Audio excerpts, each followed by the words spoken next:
to bari in zana muku abubuwan da zan zana muku akan shi wato wanda ya sanadiyar zuwa na garin nan kuma ya rike na amana wato Alhaji Sabo Dan Koli.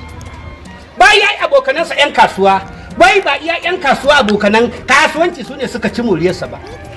Ƙauyuka ina gaya maka banda waɗanda aka tona wa rijiyoyin burtsatse.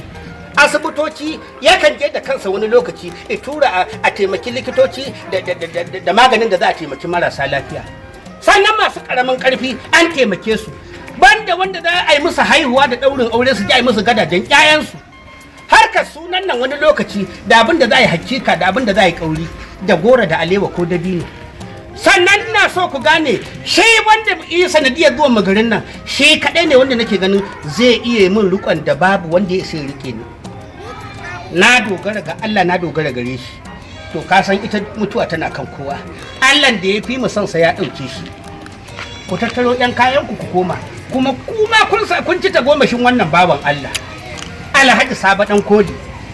Alhaji Sabo Dan Koli. Alhaji Sabo Dan Koli. To ka ga mun duk da kake kashe wannan ba kan kafa da ta tsaya ba. Ba kan kafa ta na tsaya ba. Wallahi kafa ta ba za ta iya rike ni ba. Shi yasa ni ma da naga cewar na zo Alhaji Sabo Dan Koli ya rike mu sai nace to bari in je kauye ni ma in yayi bona.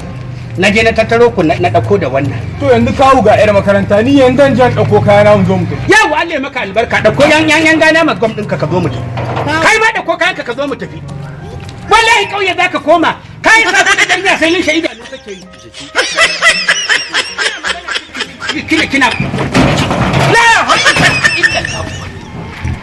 ka ba da mun dan ya tsari kai la ilaha illallah Allah ka mu lokaci shi